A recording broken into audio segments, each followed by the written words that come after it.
بہت سارے سوالات ہمارے پاس آئے ہیں سوشل میڈیا کے ذریعے. پھر ان سوالات کے اندر جو ہے وہ پھر میں نے مناسب سمجھا کہ میں اس کے اوپر پورا ایک لیکچر کر دیتا ہوں ان تمام سوالات کو جمع کر کے. اور پھر یہ سوالات میں نے مفتی اعظم پاکستان حضرت قبلہ مفتی منیب الرحمان صاحب دامت برکاتہ العالیہ ان کو بھی بھجوائے. انہوں نے بھی اس کا تفصیلی 2 کالمز کے اندر جواب دیا ہے، جن کو میں نے آج اپنے فیس بک پیج کے اوپر اپلوڈ کر دیا ہے، ان کے پیج سے شیئر کر دیا ہے. جو حضرات ان کو تفصیل سے پڑھنا چاہیں وہ ضرور پڑھیں. یہ خاص طور پر یہ جو حج کا سیزن ہے اور بہت سارے خواتین و حضرات حج کے لیے جاتے ہیں، اور حج کے لیے جب بالخصوص جب خواتین حج کے لیے جاتی ہیں تو ان کو دوران حج بہت سارے مسائل کا سامنا، شرعی مسائل کا سامنا کرنا پڑتا ہے. بعض کو مسائل کا پتہ نہیں ہوتا، تو اس لیے ہم نے مناسب سمجھا کہ حج سے پہلے جو حج کی ہماری سیریل چل رہی ہے اس میں ان حوالوں سے تھوڑی سی گفتگو کی. مثلا بعض اوقات احرام باندھنے سے قبل یا احرام باندھنے کے بعد جب خواتین حج کے لیے تیاری کر دی اپنے محرم کے ساتھ، جب وہ حج کے لیے جاتی ہیں تو جب وہ حج کے لیے روانہ ہو جاتی ہیں تو خواتین کو بہت سارے مسائل جو شرعی مسائل ہیں ان کا سامنا کرنا پڑتا ہے. مثلا بعض اوقات احرام باندھنے کے بعد یا احرام باندھنے سے پہلے حج کی بالکل تیاری، مثلا کل آپ یا پرسوں حج کو جا رہے ہیں اور 2 دن پہلے خواتین کو اس طرح کے مسائل جو خواتین کے مثلا منتھلی پیریڈز ہوتے ہیں ان کے اندر جو ہے وہ جب وہ احرام باندھ لے اور احرام کے دوران اگر ایسی صورتحال بن جاتی ہے یا کہ پھر مناسک حج ادا کرنا شروع کر دیے تو اس دوران خواتین کو اگر اس طرح کی کوئی شرعی پرابلم آ جاتی ہے تو وہ مناسک حج کیسے ادا کریے، بڑا ضروری مسئلہ ہے اور بہت سارے سوالات اس کے اوپر آئے ہیں. تو اس کو مفتی اہل سنت مفتی اعظم پاکستان دامت برکاتہم العالیہ نے اس کے اوپر پورے 2 کالم لکھے ہیں اور آپ نے اس کے اوپر بڑی خوبصورت ہیڈ لائن باندھی ہے. آپ فرماتے ہیں کہ بعض اوقات احرام باندھنے سے قبل یا احرام باندھنے کے بعد خواتین کو مندرجہ ذیل مسائل کا سامنا کرنا پڑتا ہے. مثلا ان میں سے نمبر 1 پہلا یہ ہے کہ عورت نے حج یا عمرے کا احرام باندھا اور وہ ایام مخصوصہ میں مبتلا ہو گئی یا منتھلی اس کا پیریڈ شروع ہو گیا، لیکن اس نے احرام باندھا اور احرام کے اندر اس کو اس طرح کی صورتحال اگر پیش آ گئی تو وہ کیا کرے. یا اگر عمرے کا احرام توڑتی ہے تو پھر اس پر کیا لازم آئے گا. یہ ساری صورتحال جو ہے وہ اگر پیش آ جائے تو اس کو کیا کرنا چاہیے. نمبر 2 اگر عمرے کے لیے مکہ پہنچی تو ایام شروع ہو گئے تو پھر وہ اس کے لیے کیا حکم ہے، وہ کیا کرے، یہ بھی ایک سوال ہے. پھر تیسرا سوال یہ ہے کہ اگر دوران حج مینا یا عرفات یا مزدلفہ ان مقامات کے دوران یعنی مناسک حج ادا کرنے کے دوران اگر عورت کو ایام مخصوصہ میں مبتلا ہو گئی تو اس کے لیے کیا حل ہے، اس کا شرعی حکم کیا ہے. اور نمبر 4 یہ کہ اگر ایام حج میں جو ہے وہ یہ مخصوص جو ایام ہیں وہ گزر گئے تو وقت مثلا ایک یہ ہوتا ہے کہ مثلا حج شروع ہو گیا اور حج تو آپ کو پتہ ہے کہ وہ 5 دن ہوتے ہیں حج کے، 8 ذی الحجہ سے لے کر جو ہے وہ 13 ذی الحجہ کی صبح زوال کے وقت تک جب بندہ یعنی 5 دن لگتے ہیں اس کو حج کے تمام مناسک ادا کرنے میں. اس دوران اگر بعض لوگوں کی فلائٹیں ایسی ہوتی ہیں کہ مثلا آج ان کا حج ختم ہو گیا تو کل ان کی فلائٹ ہے، کیا ہے. تو مثلا اگر عورت کو ان مناسک حج کے دوران وہ ایام مخصوصہ میں مبتلا ہو گئی تو اس کا ویزا بھی نہیں ہے، وہ وہاں پر سٹے بھی نہیں کر سکتی، دوسرے دن کی اس کی فلائٹ بھی ہے. تو اس کے لیے طواف زیارت کرنے کا حکم یہ ہے. علماء اور محدثین نے لکھا کہ ایسی حالت میں اگر عورت طواف زیارت نہیں کرے گی اس وقت تک وہ اپنے شوہر پر حلال نہیں ہو سکتی جب تک کہ وہ طواف زیارت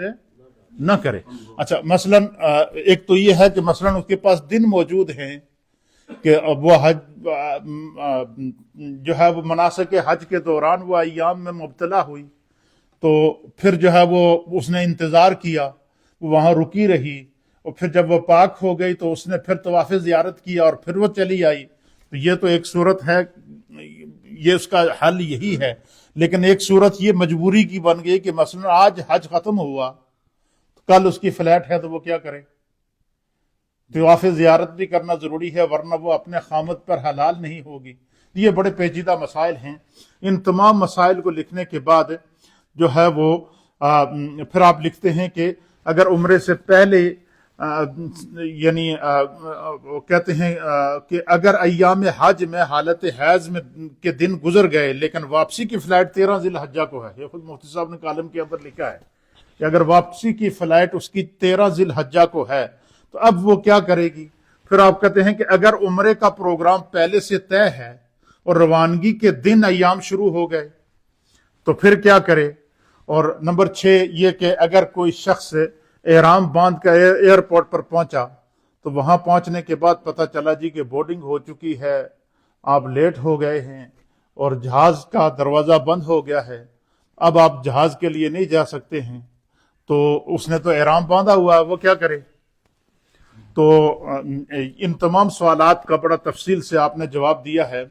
آپ فرماتے ہیں کہ یہ جو پہلی صورتحال ہے کہ مثلا ایام حج کے دوران یا عمرے کے احرام کے دوران ایسی صورتحال آ جاتی ہے خواتین کے لیے تو وہ کیا کریں؟ تو آپ اس کا بڑا تفصیل سے جواب دیں. آپ لکھتے ہیں کہ حج کا احرام باندھنے کے بعد جب عورت ایام مخصوصہ میں آ جائے تو وہ حج کے بقیہ تمام افعال ادا کرے گی. یعنی وہ مینا پہ بھی جائے گی، وہ مینا سے عرفات میں بھی جائے گی، عرفات سے مزدلفہ میں بھی جائے گی، مزدلفہ سے جو ہے وہ واپس مینا میں آئے گی، اور اس کے ساتھ پھر وہ رمی کرے گی. رمی کرنے کے بعد وہ قربانی بھی کر لے گی. قربانی کرنے کے بعد وہ طواف زیارت نہیں کرے گی، حرم کے اندر نہیں کرے گی، وہ طواف زیارت نہیں کرے گی، وہ اپنے پاک ہونے کا انتظار کرے گی. یہ جتنی بھی اسلامک بہنیں اس وقت سن رہی ہیں وہ اس کو نوٹ کر لیں کہ اگر حج کے مناسک کے دوران عورت کو جو ہے وہ ایام مخصوصہ میں وہ مبتلا ہو جائے گی تو سوائے طواف زیارت کے باقی حج کے سارے احکام وہ ادا کرے گی. اس میں وہ تلبیہ بھی پڑھے گی، استغفار بھی کرتی رہے گی، اور دعائیں بھی وہ کرتی رہے گی. اللہ تعالیٰ دعاؤں کو قبول کرنے والا ہے، لیکن وہ طواف زیارت نہیں کرے گی، وہ رک جائے گی اور رک جائے گی. اور پھر جب وہ اگر اس کے پاس وقت ہے تو وہ رک جائے گی، تو پھر جب وہ پاک ہو جائے گی پھر وہ غسل کر کے پھر وہ طواف زیارت کرے گی. پھر کیا ہو جائے گی؟ پھر اس کا حج مکمل ہو جائے گا. ایسی صورت میں اس کے اوپر کوئی دم وغیرہ نہیں ہے، کیونکہ یہ شرعی ایک عذر پیش آ گیا. اس نے باقاعدہ جو شرعی قانون اور اصول ہے اس کو کیا کر دیا؟ وہ کر دیا. لیکن اگر یہی صورتحال ہے کہ مناسک حج کے دوران جو ہے وہ خواتین میں سے کچھ عورتیں جو ہے وہ ایام مخصوصہ میں آ گئی ہیں، منتھلی پیریڈ کے اندر آ گئی ہیں، لیکن دوسرے دن ان کی فلائٹ ہے، اب وہ کیا کریں گی؟ اب وہ طواف زیارت کریں گی یا کہ نہیں کریں گی؟ اور وہاں رکنے کا بھی کوئی سبب نہیں ہے، رکنے کا بھی کوئی سبب نہیں ہے، ویزا بھی نہیں ہے، اور دوسرے دن کی فلائٹ ہے. تو اس کے لیے علماء اور محدثین نے لکھا ہے. مفتی اعظم پاکستان دامت برکاتہم العالیہ آپ فرماتے ہیں کہ پھر وہ کیا کرے گی؟ وہ اسی کے حالت میں طواف کرے گی. کیا کرے گی؟ وہ اسی حالت میں طواف کرے گی، اسی حالت میں سعی کرے گی، اور حدود حرم کے اندر ایک گائے یا ایک اونٹ پورا قربانی کرے گی. کیا کرے گی؟ حدود حرم کے اندر ایک بدنا یا بدنا، عربی کے اندر اس کو بدنا کہتے ہیں اور اردو میں اس کو بدنا کہتے ہیں. بدنا اس قربانی کو کہتے ہیں جو پوری گائے ہو یا پورا اونٹ ہو. اور اسی طریقے سے جو چھوٹی موٹی جنایات یا واجب کے ترک کی صورت میں کچھ اس طرح کے کچھ احرام کے دوران جب کچھ لغزش ہو جائے تو اس کے لیے دم ہوتا ہے. دم کہتے ہیں کسی دمبے کو یا بکرے کو یا بکری کو قربان کرنا، اس کو دم کہتے ہیں. لیکن ایسی صورتحال میں کہ دوسرے دن فلائٹ ہے اور فلائٹ میں رکنے کا بھی کوئی چانس نہیں ہے اور ایام کے اندر بھی عورت مبتلا ہے، تو اس کے لیے شرعی حکم یہ ہے کہ وہ پھر کیا کرے کہ وہ اسی کیفیت میں کیا کر لے، طواف بھی کر لے، وہ سعی بھی کر لے، اور پھر جو ہے وہ حدود حرم کے اندر ایک اونٹ یا ایک گائے یہ قربان کر دے گی تو اللہ تعالیٰ اس کی اس عذر کو اپنی بارگاہ میں قبول کر دے گا۔ یہ جتنی بھی اسلامک بہنیں وہاں جانے والی ہیں، اگر ایسی صورتحال پیش آ جائے تو جو ہے وہ یہ اس کا شریعت نے حل پیش کیا ہے۔ اس کے اوپر پورا تفصیل سے مفتی اعظم پاکستان دامت برکاتہم العالیہ نے جو ہے وہ پیش کر دیا۔ آپ فرماتے ہیں کہ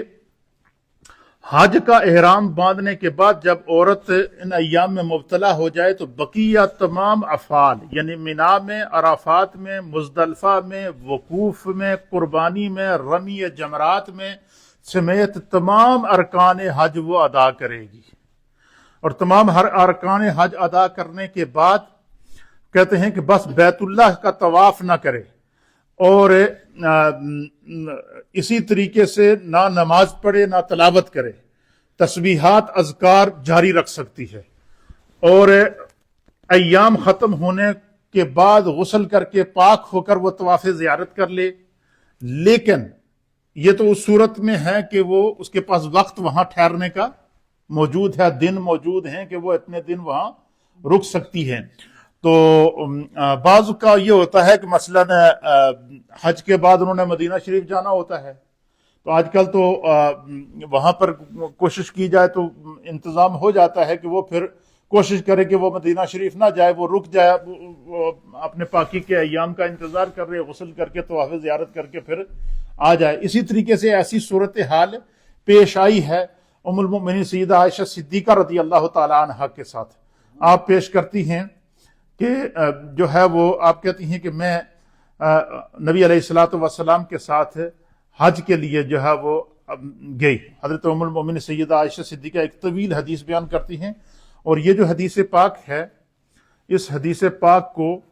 جو ہے امام مسلم نے صحیح مسلم کے اندر 1211 نمبر کے اوپر اس حدیث کو نقل فرمایا ہے، اور بڑی ایمان افروز حدیث سے اللہ تعالیٰ ام المؤمنین کی قبر پر کروڑوں رحمتیں نازل فرمائے۔ ان کے ساتھ جو مسئلہ پیش آیا انہوں نے اس مسئلے کو بیان کر دیا تاکہ قیامت تک جتنی بھی نبی پاک کی امت کی خواتین ہیں ان کو اگر حج کے دوران یا عمرے کے دوران اس طرح کی کسی شرعی مجبوری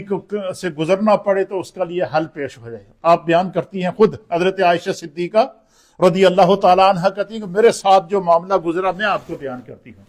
ام المؤمنین سیدہ عائشہ صدیقہ بیان کرتی ہیں کہ رسول اللہ صلی اللہ تعالیٰ علیہ وآلہ وسلم کے ساتھ میں حج کے لیے گئی ہوئی تھی، تو حضور علیہ الصلوۃ والسلام میرے پاس تشریف لائے تو میں رو رہی تھی ایک جگہ بیٹھ کر۔ کیا کر رہی تھی؟ رو رہی تھی۔ تو نبی علیہ الصلوۃ والسلام نے مجھے مخاطب کر کے فرمایا کہ عائشہ تو کیوں رو رہی ہے؟ کیا حضور نے کیا فرمایا کہ عائشہ تو کیوں رو رہی ہے؟ تو میں نے عرض کیا کہ میں نے آپ کو صحابہ اکرام سے باتیں کرتے ہوئے سنا ہے کہ اگر ایسی حالت عورت کو پیش آ جائے تو وہ اس وقت تک جو ہے وہ اپنے شوہر کے لیے حلال نہیں ہوگی کہ جب تک کہ وہ طواف زیارت پاک ہونے کے بعد نہ کر لے۔ تو میں اس لیے رو رہی ہوں کہ میرے ساتھ ایسی صورتحال پیش آ گئی ہے کہ نبی علیہ الصلوۃ والسلام نے فرمایا کہ اے عائشہ تو کیوں رو رہی ہے، تمہارا کیا مسئلہ ہے؟ تو ام المؤمنین کہتی ہے کہ میں نے عرض کیا کہ یا رسول اللہ، یا حبیب اللہ، میرے ماں باپ آپ پر قربان ہو جائیں، میں نماز نہیں پڑھ پاؤں گی۔ تو آپ صلی اللہ تعالیٰ علیہ وسلم نے فرمایا کہ تمہیں اس میں کوئی نقصان نہیں ہے، تمہیں پریشان ہونے کی یا رونے کی ضرورت نہیں ہے، بس اپنا حج جاری رکھو۔ حضور کے ام المؤمنین سیدہ عائشہ صدیقہ کیا کہتی ہیں کہ مجھے ایسی صورتحال جب پیش آئی تو نبی علیہ الصلوۃ والسلام نے فرمایا کہ بس تم اپنا حج جاری رکھو، اور امید ہے کہ اللہ تعالیٰ عن قریب تمہیں تمہارا یہ مسئلہ بھی حل کرے گا، اور تمہیں ساتھ میں اللہ عمرے کی بھی سعادت عطا فرمائے گا۔ تو ام المؤمنین سیدہ عائشہ صدیقہ کہتی ہیں کہ سرکار دو عالم صلی اللہ علیہ وسلم نے مجھ سے فرمایا کہ تم اپنے عن قریب تمہیں عمرہ بھی نصیب ہوگا، اور تم آدم کی بیٹیوں میں سے ایک بیٹی ہو، اور دیگر بنات آدم کی طرح تم پر بھی ایام جو آئے ہیں یہ خدا کی طرف سے عورتوں کے لیے یہ ان کی بخشش کا ذریعہ ہوتا ہے، یعنی ان ایام کے اندر جو خواتین ان ایام سے گزرتی ہیں، اللہ تعالیٰ کا ان پر رحمت اور کرم کیا ہوتا ہے کہ ان کی نمازیں معاف ہو جاتی ہیں۔ رمضان کا مہینہ ہے تو وہ بعد میں روزے کی قضا کریں گی، تو پھر اسی طریقے سے خواتین کے اوپر چونکہ دیکھیں گھروں کے کام ہوتے ہیں، بچوں کو پالنا ہوتا ہے۔ اب آپ دیکھیں ایک وہ وقت تھا کہ اسلام سے پہلے عورت کو زندہ درگو کر دیا جاتا تھا، بیٹی کو باعث عار سمجھا جاتا تھا، اور پھر یہ بھی حدیث کے اندر آیا ہے کہ نبی علیہ الصلوۃ والسلام کے اعلان نبوت سے پہلے جب خواتین کو ان ایام سے، منتھلی ایام سے گزرنا پڑتا تھا تو اہل عرب کیا کرتے تھے، ان کو گھروں سے نکال دیتے تھے، ان کو جو ہے وہ ان کے ساتھ کھانا پینا بند کر دیتے تھے۔ تو نبی علیہ الصلوۃ والسلام تو کائنات کے لیے رحمت بن کر آئے نا۔ حضور علیہ الصلوۃ والسلام نے فرمایا کہ ان ایام میں عورت صرف نماز ادا نہیں کرے گی، تلاوت قرآن نہیں کرے گی، قرآن کو چھوئے گی نہیں، باقی جو ہے وہ اپنے گھر والوں کے ساتھ، اپنے بچوں کے ساتھ، اپنے شوہر کے ساتھ وہ کھانا بھی کھا سکتی ہے، گھر میں بھی رہ سکتی ہے، اس میں کوئی حرج نہیں ہے۔ یہ اللہ کے حبیب علیہ السلام نے، اور اسلام نے دیکھیں کتنی بڑی اس کے اندر سہولت پیدا فرمائی ہے۔ تو ام المومنین کہتی ہیں کہ حضور نے فرمایا کہ تم آدم کی بیٹیوں میں سے ہو، اور اللہ تعالیٰ نے بناتے آدم کی طرح تم پر بھی ان ایام کو، اس طرح کے ایام کو لکھ دیا ہے۔ حضرت عائشہ بیان کرتی ہیں کہ پس میں نے حج ادا کیا سرکار کے حکم کے مطابق، میں نے حج کے سارے مناسک ادا کیے، میں مینا میں بھی گئی، میں عرفات میں بھی گئی، میں مزدلفہ میں بھی گئی، میں نے رمی جمار بھی کیا ہے، میں نے جو ہے وہ قربانی بھی کی ہے، اور سارے جو ہے وہ میں نے مناسک ادا کر دیے، اور سر سوائے جو ہے وہ حرم میں جانے کے، باقی میں نے تمام مناسک کیا کر دیے، ادا کر دیے۔ فرمایا کہ حج جاری رکھا یہاں تک کہ ہم مینا میں اترے، اور جب میں جو ہے وہ، کیونکہ حضور علیہ الصلوۃ والسلام کے ساتھ جو صحابہ تھے وہ سارے مناسک ادا کر کے فارغ ہو چکے تھے، تو حضور علیہ الصلوۃ والسلام نے حضرت ام المومنین سے فرمایا کہ تمہیں پریشان ہونے کی ضرورت نہیں ہے، آپ یہ سارے مناسک ادا کر لیں، صرف آپ نے طواف نہیں کرنا ہے، باقی جب تک آپ پاک ہو کر طواف نہیں کر لیتی، حضور نے فرمایا ہم آپ کا انتظار کریں گے۔ تو کہتے ہیں کہ سرکار دو عالم صلی اللہ علیہ وسلم سارے صحابہ کے ساتھ اپنے سارے مناسک ادا کر کے واپس مینا کی طرف آ گئے۔ تو ام المومنین سیدہ عائشہ صدیقہ کہتی ہیں کہ اتنے میں کیا ہو گیا کہ میں ان ایام سے کیا ہو گئی، فارغ ہو گئی، پاک ہو گئی، میں نے غسل کیا۔ کہتے ہیں میں نے غسل کرنے کے بعد جب میں فارغ ہو گئی تو سرکار دو عالم صلی اللہ علیہ وسلم نے جو ہے وہ ان کے بھائی حضرت عبد الرحمن بن ابو بکر رضی اللہ تعالیٰ عنہ کو بلایا اور ان سے کہا کہ تم اپنی بہن کے ساتھ جو ہے وہ جاؤ، تم خود بھی احرام، کیوں وہ تو اپنے مناسک ادا کر چکے تھے، فرمایا کہ تم خود بھی احرام باندھ لو اور حدود حرم کے باہر جا کے احرام باندھ کے وہاں سے نیت کر لو، نیت کر کے فرمایا کہ آپ عائشہ کو لے کر چلے جائیں حرم میں، وہاں پر طواف بھی کرو، عمرہ بھی ادا کرو، طواف زیارت بھی کرو، عمرہ بھی ادا کرو۔ پھر اس کے بعد سرکار دو عالم صلی اللہ علیہ وسلم نے فرمایا کہ تم واپس یہاں آ جاؤ، اس وقت تک ہم تمہارا انتظار کرتے ہیں۔ ام المومنین کہتی ہیں کہ جب تک ہم وہاں سے گئے، پھر جو ہے وہ غسل کرنے کے بعد میں نے جو ہے وہ عبد الرحمن بن ابو بکر ان کے جو بھائی تھے ان کے ساتھ میں گئی ہوں، میں نے جو ہے وہ طواف زیارت ادا کیا، پھر اسی طریقے سے طواف کیا، سعی وغیرہ کر کے جب ہم واپس آئے تو اس وقت تک حضور ہمارا انتظار کرتے رہے۔ تو اگر ایسی صورتحال پیش آ جاتی ہے خواتین اسلامک بہنوں کو تو ان کو پریشان ہونے کی ضرورت نہیں ہے، یہ عذر شرعی ہے۔ ایک اور مسئلہ ہے کہ آج کل آپ کو پتہ ہے کہ جدید میڈیکل کا دور ہے، میڈیکل سائنس کا دور ہے، اور جو خواتین جب حج یا عمرے کے لیے جاتی ہیں تو وہ پہلے ڈاکٹر کے پاس چلے جاتے ہیں اور وہ ان کو کوئی انجیکشن وغیرہ لگا دیتے ہیں، اور وہ ایام مخصوصہ ان دنوں کے اندر نہیں آتے۔ تو اس کی بھی ہمارے فقہا نے اجازت دی ہے کہ اگر ڈاکٹر آپ کو اس چیز کا جو ہے وہ کرنے کا وہ اجازت دیتا ہے تو اس میں اگر کسی خواتین نے وہ انجیکشن وغیرہ لگوا کے تاکہ ایام حج جو ہے وہ مناسک حج یا عمرے کے دوران جو ہے وہ ادائیگی ڈسٹرب نہ ہو، تو اس کا وہ انجیکشن وغیرہ لگاتے ہیں یا کوئی ٹیبلٹ وغیرہ لے لیتے ہیں جس سے وہ ایام وقتی طور پر کیا ہوتے ہیں، رک جاتے ہیں۔ جب دعا کا اثر ختم ہوتا ہے تو اس کے بعد پھر وہ اپنی روٹین کے مطابق واپس ایام شروع ہو جاتے ہیں. تو اگر کچھ خواتین نے اس طرح کوئی انجیکشن وغیرہ یا ڈاکٹر کے کہنے پر کوئی دوائی وغیرہ لے لی ہے تو اس کی بھی شرعی طور پر اجازت ہے وہ لے سکتی ہیں. لیکن بائی دا وے کہ ظاہر ہر ایک کوئی مسئلے کا تو پتہ نہیں ہوتا. ایسی صورتحال اگر اسلامک بہنوں کو پیش آ جائے تو وہ مناسک حج ادا کریں گی, صرف طواف زیارت کے لیے رکی رہیں گی, اور جب وہ پاک ہو جائیں گی تو غسل کر کے طواف زیارت کر کے جو ہے وہ احرام کیا کر دیں گی, جو ہے وہ اس سے نکل کر آ جائیں گی. اللہ تعالیٰ جو ہے وہ کیا کرنے والا ہے, اپنا کرم فرمانے والا ہے, جو ہے وہ فضل فرمانے والا ہے, اور ان کا حج ادا ہو جائے گا. ایسی صورت میں ان پر کوئی دم نہیں ہے, کیونکہ انہوں نے انتظار کیا پاک ہونے کا, باقی مناسک ادا کر دیے. ہاں اگر مثلا جس طرح کہ میں نے صورتحال پیش کی ہے کہ دوسرے دن کی فلائٹ ہے, کوئی انتظام رکنے کا نہیں ہے, محرم کا بھی انتظام نہیں ہے, کوئی سبب نہیں بنتا, تو اس کے لیے حکم ہے کہ وہ ایسی حالت میں ہی کیا کر لے, عمرہ طواف کر لے, اور طواف کرنے کے بعد وہ ایک بدنہ, ایک گائے یا ایک اونٹ قربانی کر دیں گی, تو وہ ان کی طرف سے وہ جو